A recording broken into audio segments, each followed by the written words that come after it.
பொண்ணுக்கோ பையனுக்கோ வரன் எங்கிருந்து வரும், எந்த திசையிலேருந்து வரும்? ஒரு கொஞ்சம் குறிப்பிட்டது வந்து உங்கள் உங்கள் பையனுக்கு வச்சுங்க.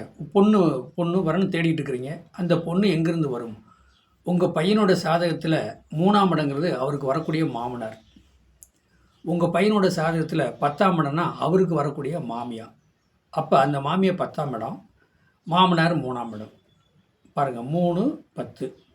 சரி, அப்போ இல்லைங்க, எங்கள் பையனுக்கு எந்த திசையிலேருந்து பொண்ணு வரும் அப்படின்னு லக்கணத்திலேருந்து 7ஆம் இடத்தை கணக்கெடுத்துக்கலாம். 7 கூட எங்கே இருக்காருங்க? 7 கூட 2ஆம் இடத்துல இருக்காரா?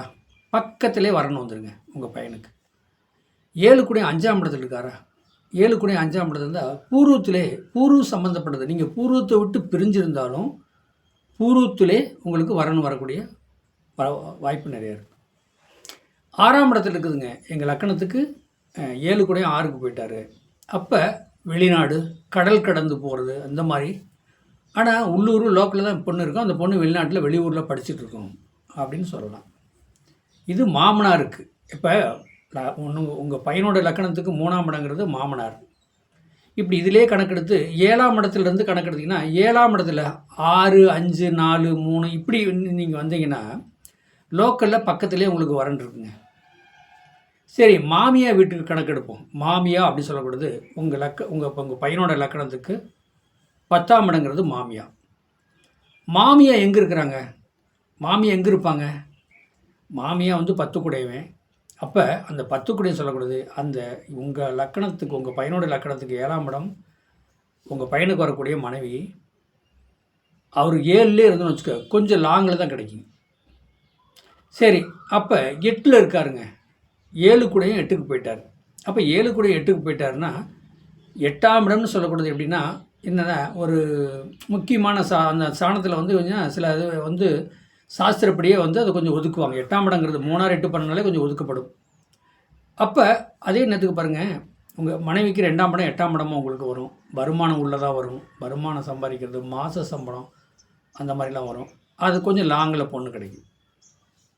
நீங்கள் மேரேஜ் பண்ணாலும் கொஞ்சம் பிரிஞ்சு தான் இருக்கிற மாதிரி, டூட்டி பார்க்குற மாதிரி ஒரு சூழ்நிலை கொடுத்துட்டு போகும் அப்படிங்கிறது. உங்கள் லக்கணத்துக்கு 7ஆம் இடம்னு சொல்லக்கூடாது, கொஞ்சம் லாங்கில் கிடைக்கிறது. உங்கள் லக்கணத்துக்கு 2, 3, 4லாம் லோக்கல்லே பக்கத்துலேயே உங்களுக்கு வரன் கிடைக்கும். அந்த உங்கள் பையனுக்கு 6ஆம் இடம்னா வேலை, வெளிநாடு சம்மந்தப்பட்டது போகிற அந்த மாதிரி வரன் கிடைக்கும். 7ஆம் இடம்னா அந்த மாதிரி இருக்குது. அதே நேரத்துக்கு வந்து 8ஆம் இடம்னா இன்னும் கொஞ்சம் லாங்கு. 9ஆம் இடம்னு சொல்லக்கூடாது, இன்னும் கொஞ்சம் லாங்கு. 9ஆம் இடம் லாங்காக இருக்கும், ஆனால் ஏதோ ஒரு வகையில் உங்களுக்கு வந்து ஒட்டின சொந்தமாக இருக்கும். இதுதாங்க நிறையா அதாவது ஹாஸ்டலில் தங்கியிருக்கக்கூடிய பெண்களும் சரி, ஆண்களும் சரி என்கிட்ட கேட்பாங்க, எனக்கு என்னுடைய சாதகப்படி எங்கள் மாமியா எனக்கு சப்போர்ட் பண்ணுமா, ஓரளவுக்கு நான் என்னை நட்பாக பாசம் பற்றாக இருக்குமா அப்படின்னு அவங்க கேட்பாங்க. பெண்களும் சரி, ஆண்களும் சரி. 3ஆம் இடங்கிறது மாமனார். ஒரு லக்கணத்துக்கு 3ஆம் இடங்கிறது மாமனாராக வருவாங்க. அப்போ மாமனார் எப்படி இருப்பார், அவருடைய நிலை என்ன இருக்குது. அதே நேரத்துக்கு 7ஆம் இடம் மனைவி. மனைவிக்கு அண்ணனாக வரணும்னு சொல்லக்கூடாது, மனைவிக்கு அண்ணனாக வருது.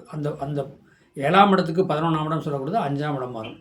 கொஞ்சம் கண்டிஷனான ஆள் தான், கொஞ்சம் கோபக்காரர் தான், டென்ஷன் பார்ட்டி தான் அப்படி சொல்லக்கூடிய வாய்ப்பு நிறையா இருக்குது. அந்த பொண்ணுக்கு அண்ணனாக வருது. அப்போ இந்த பையனுக்கு மச்சண்ணை அப்படி சொல்லலாம்.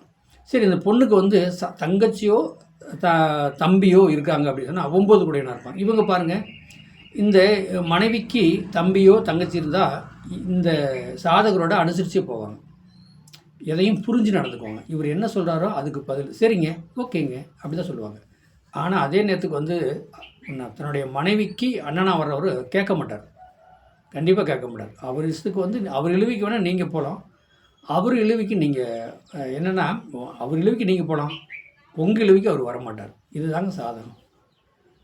உங்கள் பையனுக்கு வந்து வரன் பொண்ணு வந்து லோக்கலில் கிடைக்குமா, ரொம்ப கொஞ்சம் லாங்கில் கிடைக்குமா அப்படிங்கிறத அவங்க சாதத்தை பார்த்தாலே, உங்கள் பையன் சாதத்தை பார்த்தாலே தெரிஞ்சுக்கலாம். உங்கள் பொண்ணு சாதக பார்த்தாலே அந்த பொண்ணுக்கு வரன் மாப்பிள்ளை எந்த திசையிலேருந்து அமையும், எவ்வளோ தொழில் அமையும், அவர் மாமனார் எப்படியா மாமியார் எப்படியா அப்படிங்கிறது அது தெளிவாக வந்து சொல்லலாம். ஏன்னா சாதகங்கிறது வந்து எதையுமே சொல்லக்கூடியதான் சாதகம். அதுதான் வந்து இந்த பிரபஞ்சம் கொடுத்துருக்கு கிஃப்ட்டு நம்ம மக்களுக்கு. இதை பார்த்து தெரிஞ்சு புரிஞ்சுங்க. நூற்றுக்கணக்கான சித்தர்மார் இருக்காங்க. பேசிக்காக பார்த்திங்கன்னா 18 சித்தர்மாருக்கு தான் வந்து அதை வந்து தெளிவு பண்ணியிருக்கிறாங்க. அவங்க நினச்சா இறைவனை பார்க்க முடியும்.